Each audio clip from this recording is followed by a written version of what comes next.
Oh,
temple de la MBU.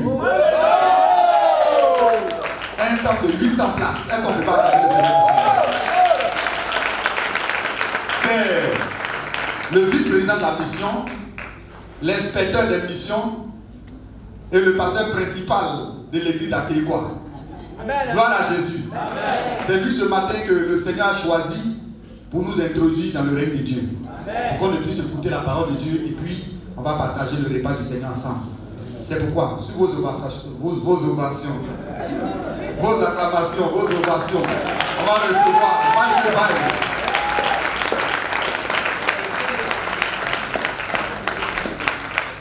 Dieu te bénisse. Merci Seigneur. Maranatha. Que Dieu vous bénisse ce matin. Pour s'asseoir.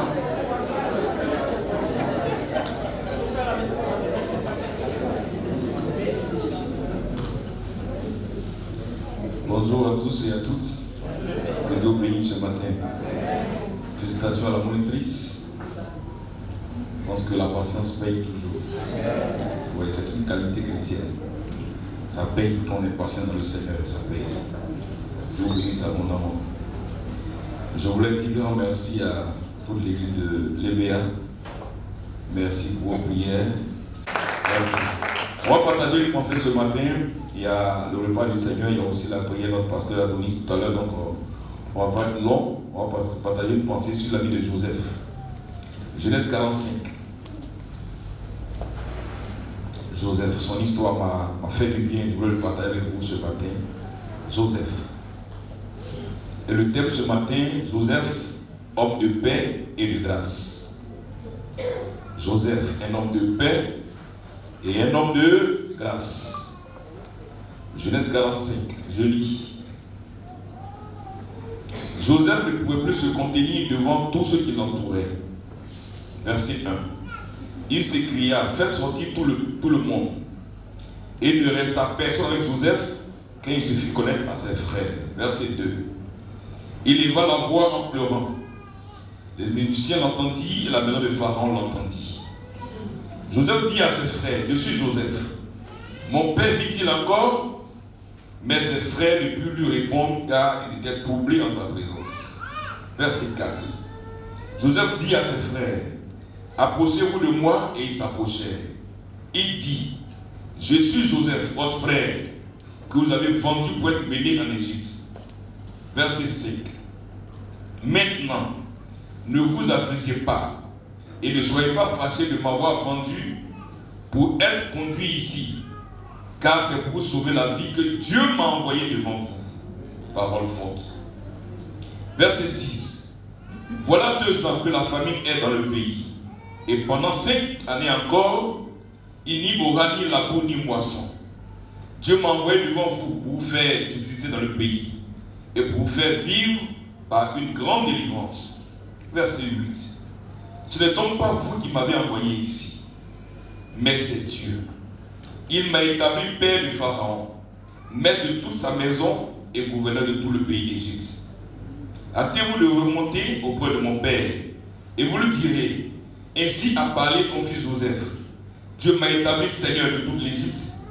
Descends vers moi et ne tarde pas. Verset 10. Tu habiteras dans le pays de Goshen et tu seras près de moi. Toi, tes fils et les fils de tes filles, tes brebis, tes bœufs et tout ce qui est à toi. Là, je te nourrirai, car il y aura encore 5 années de famine et ainsi tu ne périras point, toi, ta maison et tout ce qui est à toi. Verset 12. Vous voyez de vos yeux, et mon frère Benjamin voit de ses yeux que c'est moi-même qui vous parle. Racontez à mon père toute ma gloire en Égypte, tout ce que vous avez vu, et vous ferez descendre ici mon père au plus tôt. Verset 14. Il se jeta au cou de Benjamin, son frère, et pleura. Et Benjamin pleura sur son cou. Il embrassa aussi tous ses frères en pleurant. Après quoi ses frères s'entretiennent avec lui. Verset 16. Le bruit se répandit dans toute la maison de Pharaon que les frères de Joseph étaient arrivés. Et ce qui fut agréable à Pharaon et à ses serviteurs. Pharaon dit à Joseph, dis à tes frères, faites ceci. Chargez vos bêtes et partez pour le pays de Canaan. Prenez votre père et vos familles et venez auprès de moi. Et je vous donnerai ce qu'il y a de meilleur au pays d'Égypte et vous mangerez la graisse du pays. Verset 19. Tu as ordre de leur dire, faites ceci. Prenez dans le pays d'Égypte des chars pour vos enfants, pour vos femmes, amenez votre père et venez. Verset 20. Ne regrettez point ce que vous laisserez, car ce qu'il y a de meilleur dans tout le pays d'Égypte sera pour vous. Les fils d'Israël firent ainsi. Joseph leur donna des chars, selon l'ordre de Pharaon. Il leur donna aussi des provisions pour la route. Il leur donna tous des vêtements de rechange. Il donna à Benjamin 300 cycles d'argent et 5 vêtements de rechange. Verset 23. Il envoya à son père 10 ânes chargées de ce qu'il avait de meilleur en Égypte et 10 ânesses chargées de blé, de pain et de vivres pour son père pendant le voyage. Puis il congédia ses frères qui partirent et leur dit, ne vous craignez pas en chemin. Verset 25. Et ils remontaient en Égypte et ils arrivaient dans le pays de Canaan auprès de Jacob leur père.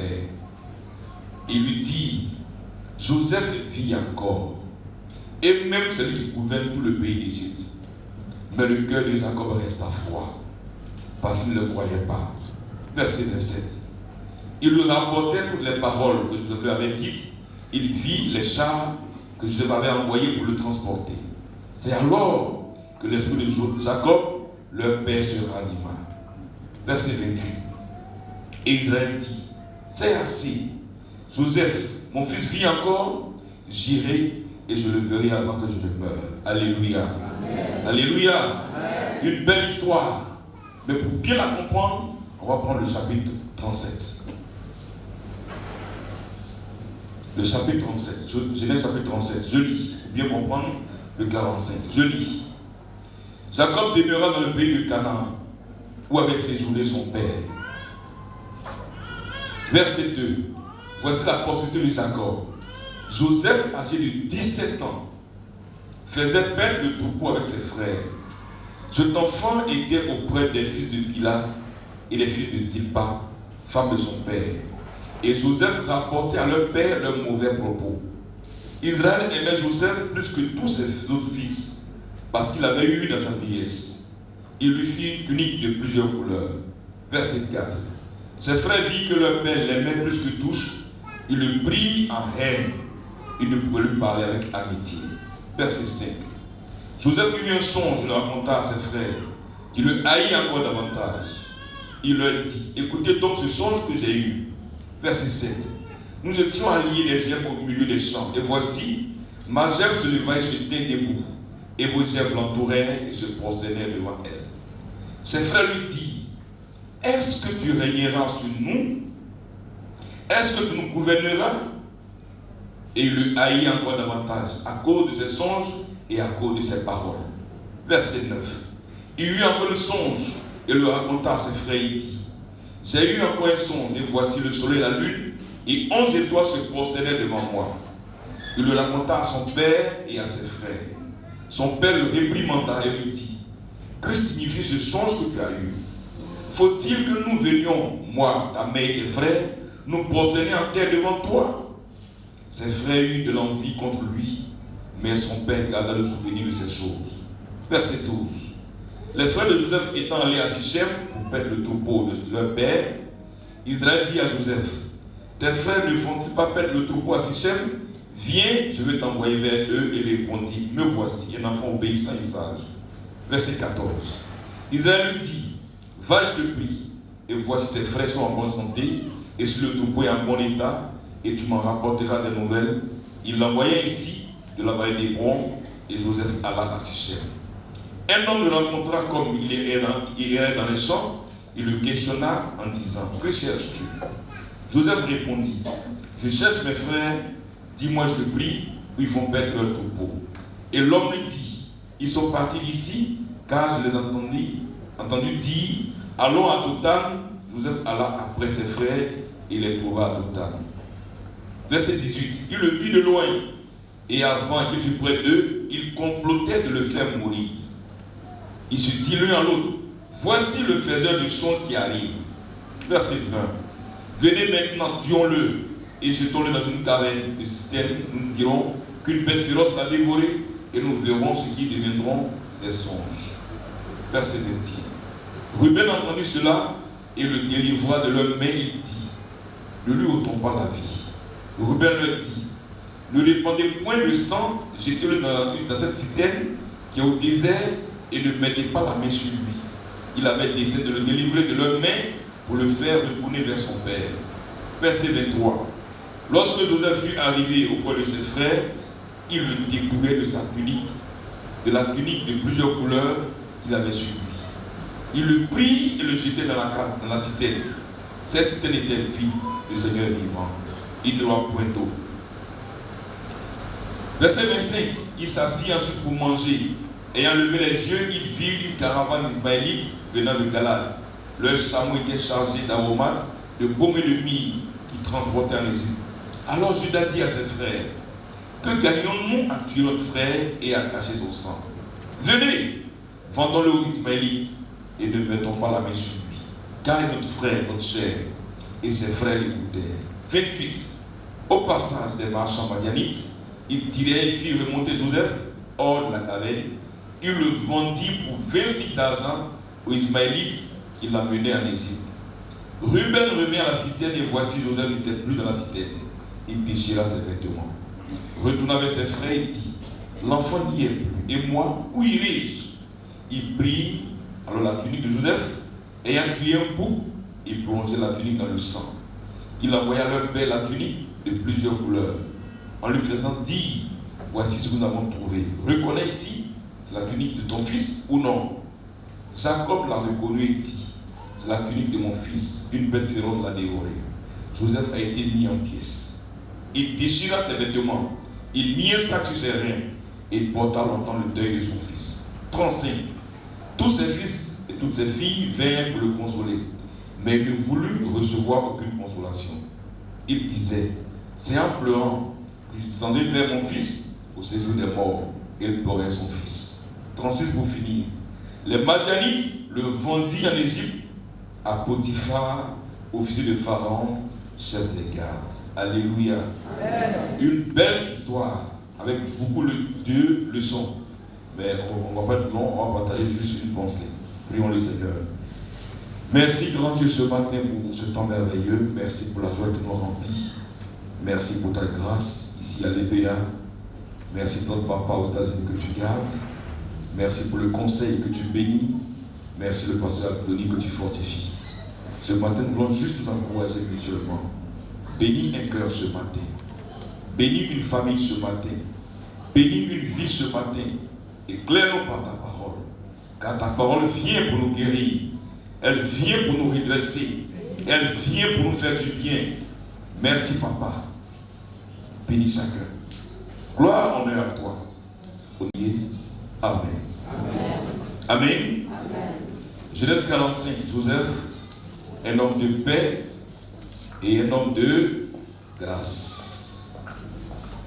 Un homme de paix et un homme de grâce. Je parlais avec notre papa pendant quelques jours. Je ne sais pas comment du thème de l'autre côté, mais je pense que le thème va ensemble avec mon thème ce matin. La suffisance de la grâce de Dieu. Et ici, c'est Joseph, un homme de paix et un homme de grâce. Voici l'histoire de ce monsieur qui s'appelle Joseph. Un jeune issu de la famille de Jacob, qui avait pour mère Rachel.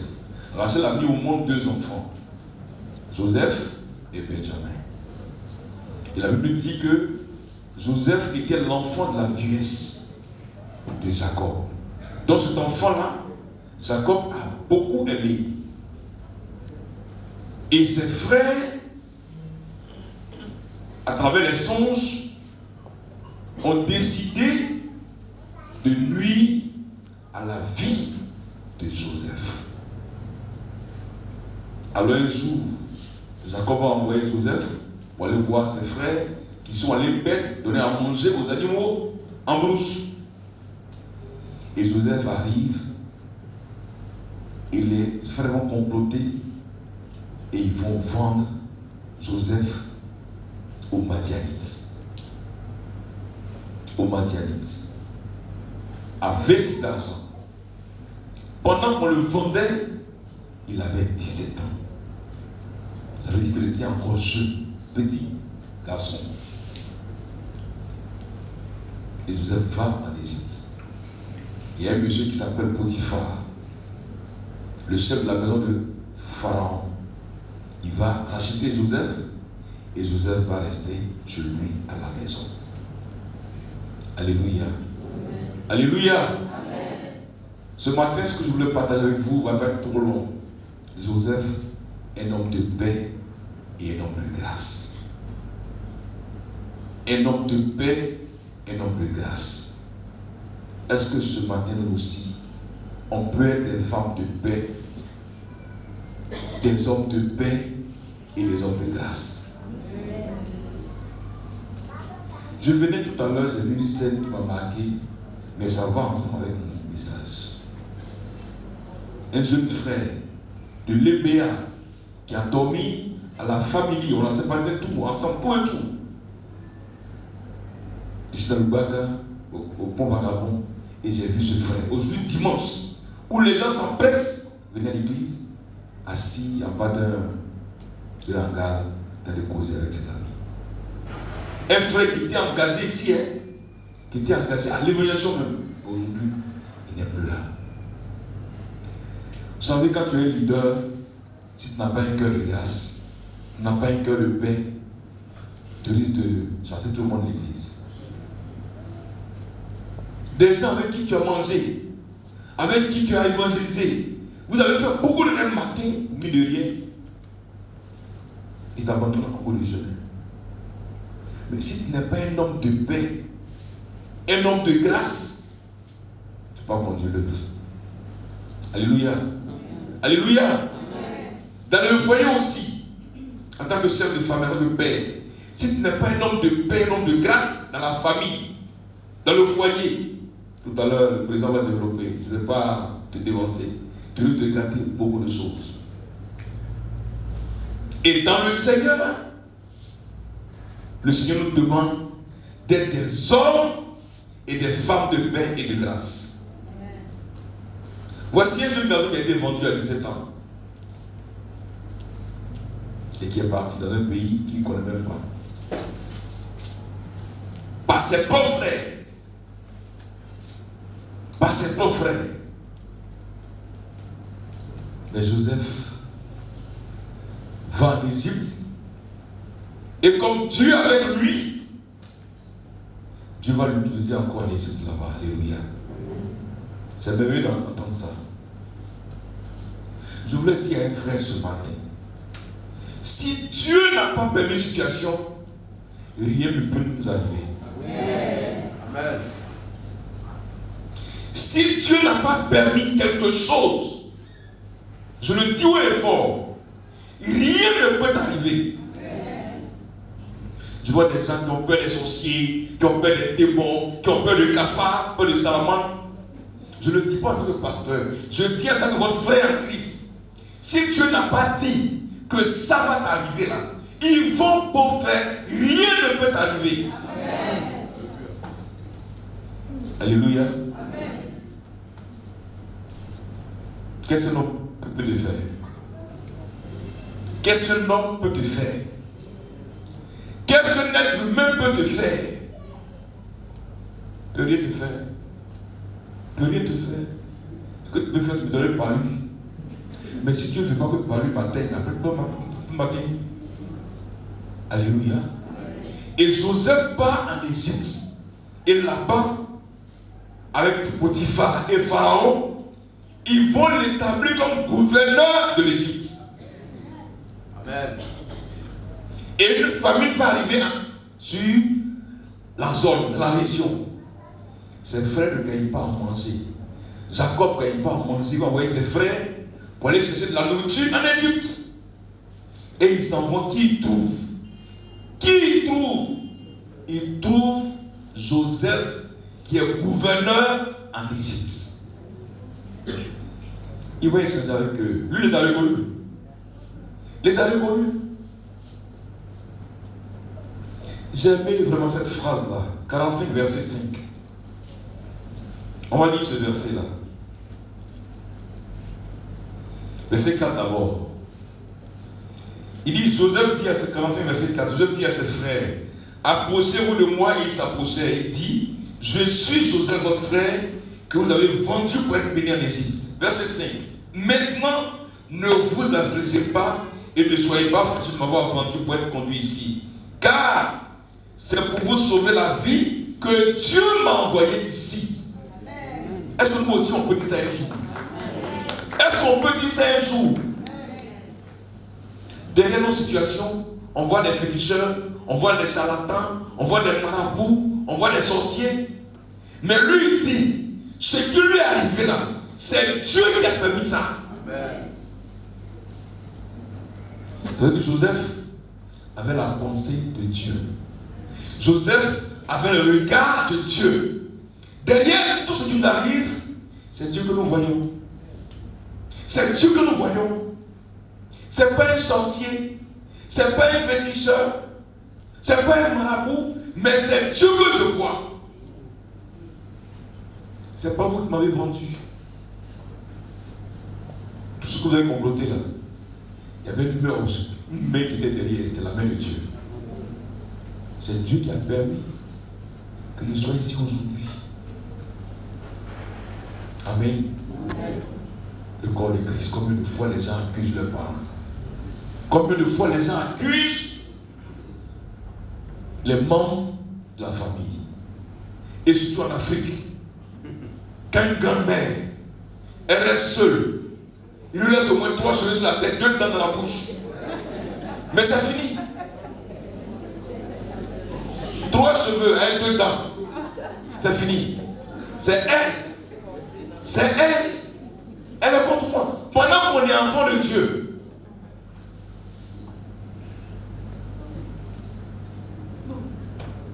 c'est Dieu qui a permis. Si vous m'avez vendu, c'est pas vous. Et puis c'est pour conserver la vie que Dieu a permis ça. Parce que si Joseph n'était pas en Égypte, comment ses frères allaient trouver la nourriture? Ils n'allaient pas en avoir. Ils n'allaient pas en avoir. Joseph est un homme de paix. Un homme de paix.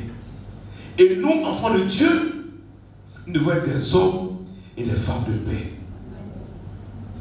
Frère, le monde souffre déjà. Mais si nous-mêmes qui sommes enfants de Dieu, la paix ne nous habite pas, on n'est pas en paix entre frères et sœurs ici à l'église, on ne peut pas apporter la paix au dehors.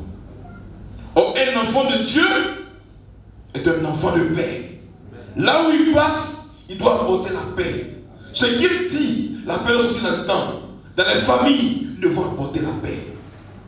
Je ne suis pas d'accord avec les chrétiens qui sont en conflit avec les parents qui sont non croyants.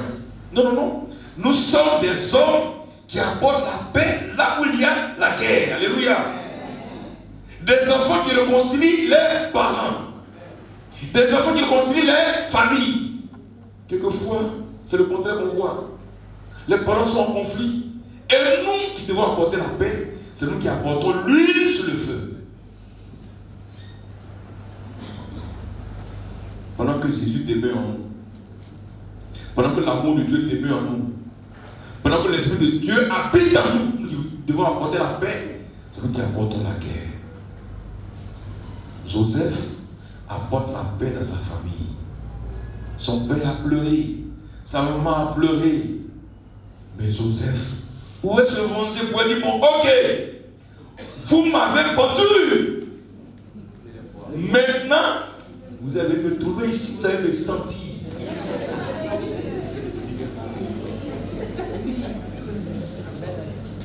Il pourrait dire ça, non? Il pourrait dire ça, non? Mais vendu. Mais vendu. Je ne suis pas mort. Je suis en vie.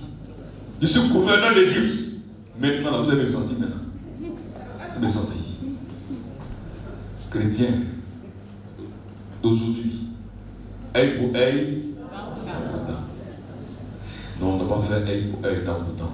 Nous devons être des hommes de paix, des femmes de paix, des hommes de grâce, et des femmes de grâce. Alléluia. La grâce, là, c'est pas... Non, c'est chaque jour. Devant des situations.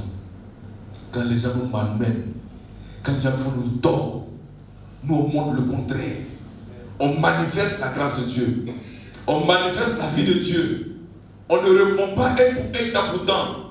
On ne se venge pas, mais on laisse Dieu conduire les choses. Comme Joseph l'a manifesté.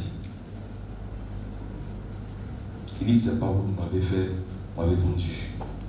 Mais c'est Dieu qui m'a envoyé ici. Pour vous garder, pour vous préserver la vie, pour vous bénir. Est-ce que Joseph dit? Est-ce que ce matin, il peut y avoir des Joseph ici? Amen. Est-ce que ce matin, il peut y avoir des Joséphines ici? Amen. Alléluia. Non, il m'a fait du tort. Moi, j'ai été rendre. Non, tu as fait ceci. Moi, j'ai été rendre. Frère, on ne gagne rien. On ne gagne rien. Et une étude qu'on appelle l'anthropologie. L'anthropologie, l'étude de l'homme. Et la grâce de faire cette étude-là. L'homme, c'est le souffle qui est en nous là, qui nous permet de parler, de bouger tout le tout. Si Dieu enlève ce souffle, on tombe, c'est fini. C'est fini. Même les animaux sont plus solides que nous les hommes. Oui, le rat au village piège, attrape un rat. Là, la bouffe son pied et puis il coupe, ça va. Mais l'être humain, elle lui vient piquer, elle va le piquer. Tout de suite là. Mon pied, mon... Les animaux gazelles ont des physiques beaux, mais il ne va pas mourir sur le sang. Il va se débattre, il va aller mourir à des kilomètres. Mais l'homme, il faut le gifler tout de suite. Son visage va devenir noir. Tu vas plus le reconnaître. Demain matin, joue la enflée jusqu'à ouvrir le lit. Donc l'homme est tellement fragile. Quand je vois les gens qui rendent le coup, qui font du aide pour aide pour dents. Non. L'homme est tellement fragile. Faire la guerre à son frère, faire la guerre à sa soeur. Frère, on ne gagne rien. On ne gagne rien. Laissons Dieu conduire les choses. Comme Joseph l'a fait. Laissons Dieu conduire les choses. Joseph, un homme de paix, un homme de grâce. Le verset 6, il nous dit, voilà 2 ans que la famine est dans le pays. Et pendant 5 années encore, il n'aura ni labour ni moisson. Dieu m'a envoyé devant vous pour vous faire sortir dans le pays et pour vous faire vivre par une grande délivrance. À chaque situation, Joseph ne voit pas le mal de ses frères, mais il voit Dieu. Il voit Dieu. Il voit Dieu. Il voit Dieu. Est-ce que nous aussi, on peut avoir ce regard? On peut avoir ce regard pour dire le mal que j'ai, le Seigneur est derrière. Il veut m'instruire. Il veut m'enseigner. Il veut m'éduquer dans ce que je vis aujourd'hui. Ce n'est pas un sorcier. Ce n'est pas un féticheur, ni un marabout. Mais c'est Dieu qui est derrière, qui veut m'instruire par rapport au mal que j'ai pour ce matin. Est-ce qu'on peut voir Dieu chaque instant? Est-ce qu'on peut voir Dieu chaque instant? Quelquefois, ce n'est pas Dieu on voit. Ce n'est pas Dieu on voit. C'est le cousin. C'est la tante. C'est l'oncle. C'est le parent au village. C'est le diable. C'est Satan qu'on voit derrière. Et écoutons Joseph. Dieu m'a envoyé ici pour vous préserver la vie. Dieu m'a envoyé ici pour vous garder la vie. Dieu m'a envoyé ici pour vous apporter la provision. Pendant qu'on sait que ce sont ses propres frères qui l'ont vendu. Joseph, un homme de paix et un homme de grâce. Un homme de paix et un homme de grâce. Nous aussi, nous sommes des enfants de paix. Nous sommes des enfants de paix. Frères, apportons la paix là où la guerre est. Apportons la grâce là où le désordre est. On a un ministère merveilleux. Chaque mot, chaque propos, chaque regard, chaque dit doit être des propos de grâce, des comportements de paix pour apporter un plus à notre vie. Alléluia. Amen. Alléluia. Amen. Joseph, un homme de paix et un homme de grâce. Ce matin, je crois qu'il y a les Joseph ici ce matin. Amen. Je crois qu'il y a les Joséphine ici ce matin. Amen. Une église où la paix ne règne pas, c'est le désordre. Une église où on ne manifeste pas la grâce avec son frère, avec sa soeur, l'église ne peut pas avancer. Une église où le conseil frappe les fidèles, où les fidèles se lèvent des chefs pour appeler les conseillers, cette église ne peut pas aller de l'avant. On a besoin de paix et de grâce. Que Dieu bénisse ce matin.